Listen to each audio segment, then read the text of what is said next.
हमारे चारों ओर की दुनिया धातुओं और अधातुओं से ही तो बनी है। चम्मच से लेकर बिजली के तार तक, और हाँ, मिठाइयों पर लगी वो चांदी की पतली सी परत भी।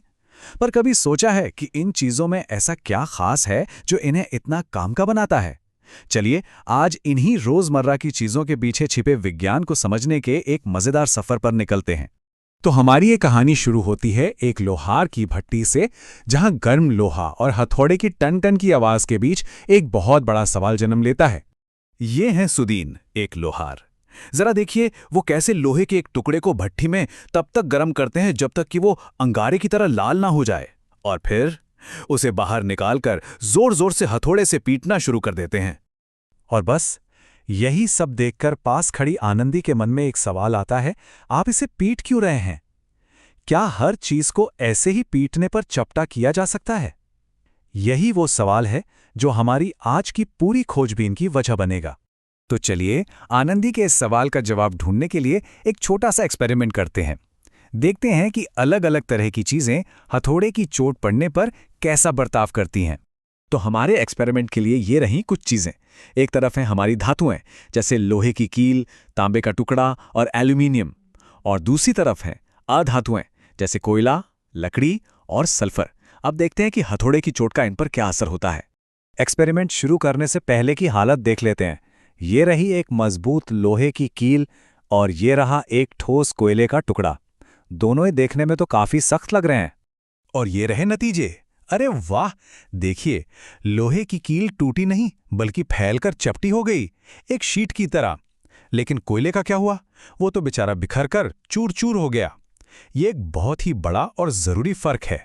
यही जो अलग अलग रिएक्शंस हमने देखा ना, ये हमें धातुओं के कुछ बहुत ही खास गुणों के बारे में बताता है। वो गुण जो उन्हें बाकी चीजों से एकदम अलग बनाते हैं। इस पहले गुण को कहते हैं आघात वर्धनीयता, या इंग्लिश में मैलिएबिलिटी। ये धातुओं की वो काबिलियत है जिसकी वजह से उन्हें पीट पीट कर पतली चादरों में बदला जा सकता है, बिल्कुल वैसे ही जैसे सुदीन लोहार कर रहा था। अरे ये तो हम रोज ही देखते हैं, मिठाइयों पर लगा वो चमकीला चांदी का वर्क और खाना लपेटने वाली एल्यूमिनियम फॉयल। ये दोनों आघात वर्धन्यता के बेहतरीन उदाहरण हैं। असल में सोना और चांदी तो इस मामले में चैंपियन हैं, वो सबसे ज्यादा आघात वर्धनीय धातुएं हैं। अब आते हैं धातुओं के दूसरे सुपर पावर पर, तन्यता यानी डक्टिलिटी। ये किसी भी चीज की वो खासियत है जिससे उसे खींचकर पतले पतले तार बनाए जा सकते हैं।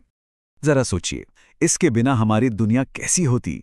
ना बिजली के लिए तांबे के तार होते, ना गहनों के लिए सोने चांदी की चेन बनती, और तो और सितार और गिटार जैसे साजों से निकलने वाला संगीत भी नहीं होता।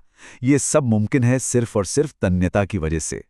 और अगर सोने की तन्यता की बात करें तो सुनकर शायद यकीन न हो, सिर्फ 1 ग्राम सोना, सोचिए, बस 1 ग्राम सोने से करीब करीब 2 किलोमीटर लंबा तार खींचा जा सकता है ना कमाल की बात? धातुओं का एक और बड़ा मजेदार गुण है उनकी आवाज। इसे हम कहते हैं ध्वनिकता या सोनोरिटी। ये वो गुण है जिसके कारण धातुएं जब किसी चीज से टकराती हैं तो एक खास गूंजने वाली आवाज पैदा करती हैं। इसे समझना तो बहुत ही आसान है। घर में अगर कभी स्टील का चम्मच फर्श पर गिरा हो तो कैसी टन की तेज आवाज आती है ना, और वहीं अगर लकड़ी का टुकड़ा गिरे तो बस एक थप की हल्की सी आवाज। बस यही फर्क है ध्वनिकता। स्कूल की घंटी की वो गूंज, जेब में पड़े सिक्कों की खनक, या डांसर के पैरों में बंधे घुंघरुओं की छमछम, ये सब धातु की इसी खासियत यानी ध्वनानिकता का ही कमाल है। अच्छा, तो धातुओं के ये गुण सिर्फ मजेदारी नहीं है, इन्होंने तो पूरे मानव इतिहास का रुख ही मोड़ दिया है। अगर हम इतिहास में झांक कर देखें तो हजारों साल पहले हड़प्पा सभ्यता के लोग तांबे और सोने का इस्तेमाल बर्तनों और गहनों के लिए करते थे। लोहे का इस्तेमाल तो बहुत बाद में शुरू हुआ, लेकिन जब हुआ तो उसने सब कुछ बदल कर रख दिया। असल में लोहे की मजबूती ने तो जैसे क्रांति ही ला दी। लोहे से बने हल और दूसरे औजार पहले के औजारों से कहीं ज्यादा टिकाऊ और असरदार थे, जिससे खेतीबाड़ी में जबरदस्त तरक्की हुई और समाज तेजी से आगे बढ़ा।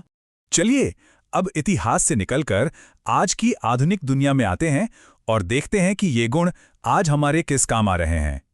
देखिए, आज हम सिर्फ शुद्ध धातुओं का ही इस्तेमाल नहीं करते, बल्कि उन्हें आपस में मिलाकर और भी मजबूत बना लेते हैं। स्टील इसका सबसे बड़ा उदाहरण है। ये लोहा, जो कि एक धातु है, और कार्बन, जो एक अधातु है, उसका मिश्रण है। और इसी की वजह से आज हम बड़े बड़े पुल और ऊंची ऊंची इमारतें बना पाते हैं।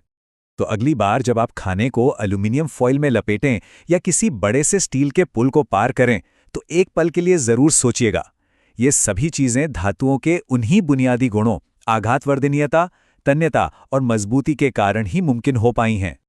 और ये हमें एक बहुत ही दिलचस्प सवाल पर लाकर छोड़ देता है।